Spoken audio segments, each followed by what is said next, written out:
Look, just because I'm a boy doesn't mean I'm not capable of a little bit of girl math every now and again. Because, my God, over the last week, I certainly did some girl math. And I didn't even mean to. It just sort of happened. It just sort of, sort of the ideas sort of ticked away in the back of my head.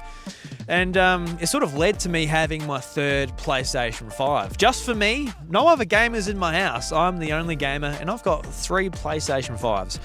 So I guess this video is me trying to justify why I own 3 PlayStation 5s.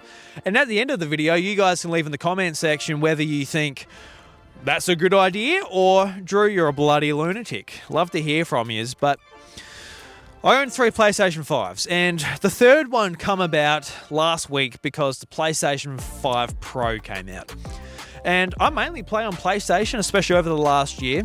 So I'm like, well, I'd like to get a PlayStation 5 Pro. Is it the biggest upgrade? Is it amazing? Have I played anything over the last week that actually utilizes the new features? No, I haven't. Over the last week, I've been playing a bit of Black Ops 6, as well as Vampire Survivors and some really awful games that give you easy platinum trophies. That's what I've been playing on my PlayStation 5 Pro. It's just a busy time of year. I don't know. I'm not jumping into some big RPGs or anything. But I am excited to play like the Horizon games. I'm going to do a replay of The Last of Us Part 1 and Part 2. So I got plenty of stuff to do on it. Don't worry. I know there's plenty of people out there who are like, oh, why don't you just get a PC? I got a PC too, and I barely use it. But that's a story for another day. So yes, PlayStation 5 Pro. It was very expensive, $1,200 here in Australia, plus an additional $160 for a disc drive, and all my games are physical, so I needed that. So a $1,360 PlayStation. So the idea when it was first announced is that, look, I've got 2 PlayStation 5s at the moment. One is for my main TV, and that was my launch console. And honestly, I barely play on that TV.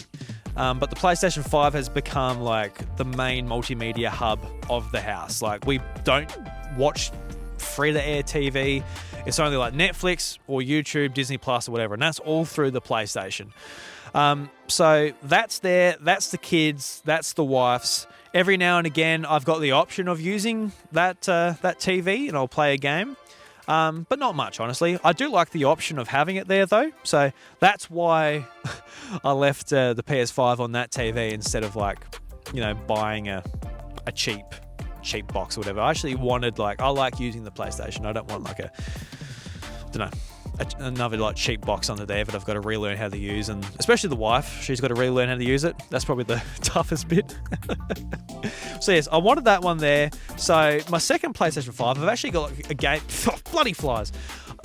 I've actually got a gaming trolley on wheels, and that allows me to play wherever I want around the house.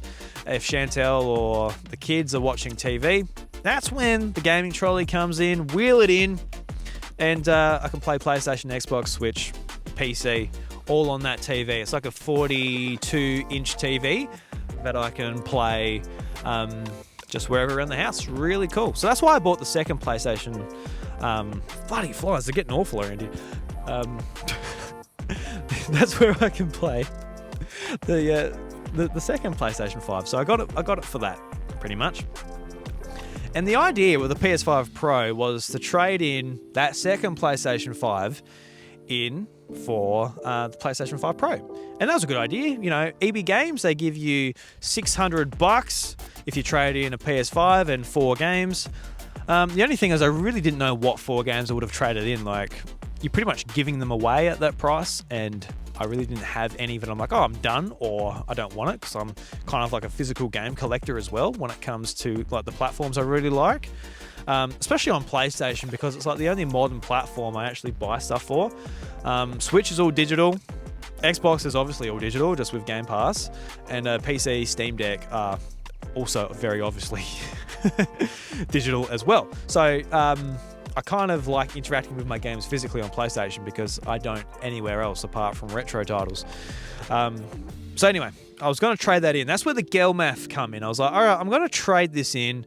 $600, for the upgrade, you know, for another 4 or 5 years, the PlayStation 5 will be a relevant console. I like to get the most out of it. Personally, for me, I really like higher frame rates and fidelity. So I'm like, well, it's kind of made for me in some ways. I am an enthusiast when it comes to playing on PlayStation. And like I mentioned before, I do have a PC that, you know, could push those types of graphics and fidelities as well. But I just don't find it as convenient. So that's pretty much why I don't play on PC. So yeah, that was my Gelmath. I justified it in my head. I put the pre-order in for the PlayStation 5 Pro. And it was only like a couple of weeks before the Pro came out. Sorry, I'm just waving flies away. They're thick as shit around here. Bloody, it's almost summer here in Australia, and I must stink as well. I don't know. I need my bloody corkscrew hat. Bloody flies. Go away.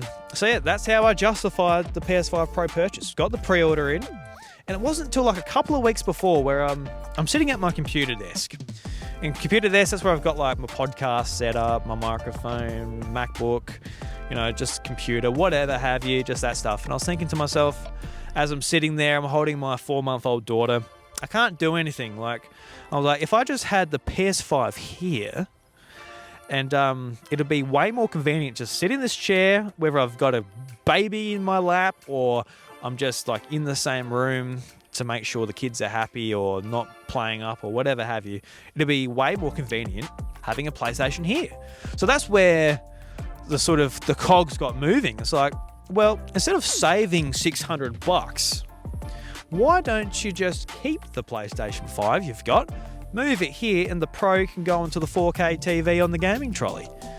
And that thought stuck in my head for a little bit.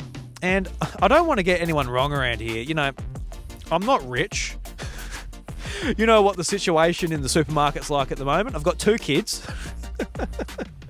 But I will say gaming is like my hobby that I spend like most of my time with, most of my money on. Like my other hobby is like soccer, running. Yeah, that's kind of it. They're pretty relatively cheap hobbies as well. So I guess my hobby money sort of over time takes up a fair bit, but at the moment it's not too bad, I guess. So I ultimately decided to keep my current PlayStation 5, put it on the computer desk. So wherever I am in the house, I've got the gaming trolley mostly in the bedroom these days. So get home, big day of work, jump into bed, grab the DualSense and jump on the PlayStation. The TV's just at the end of the bed. Really nice, really convenient. Then when I'm ready for bed, PlayStation off, TV off, bam, asleep, which is great because I don't think I could do that sitting on a couch in the living room. And on the weekends, during the day or whatever, obviously being a dad, looking after the kids or whatever. But if I get half an hour here or there where I'm like sitting in the chair, Lucas is watching his Paw Patrol, and my daughter's like, falling asleep and I'm rocking in the computer chair, that's when I can play like half an hour of an RPG or just jump into a racing game. Last weekend, I actually jumped into Hot Wheels Unleashed 2, which was really cool. It just allows me to find more time to game. Just wherever I am, whether it's bed, the lounge room, or whatever have you, it just allows me to jump into my gaming experiences more quickly and easy. And if you're a dad, you probably understand that, you really need to cater your setup to what suits you. That could just be owning a Nintendo Switch and being able to play wherever, or it might be like, it might be spending a little bit more money and having like an extra PlayStation in like a couple of gaming areas, depending on what's convenient, like for the family and things like that. I think everybody needs to think about that a little bit more. If you're just a single man, obviously, just like your one game setup, like you don't have anything dragging you away from it necessarily, like within your own house. But for me, with like 2 kids and that, it's going to be really useful. Obviously, $600 shorter than I would have been, but I think actually holding on to it for me was the right idea. But I think I've explained it enough. I'd love to hear what you guys think about owning 3 PlayStation 5s.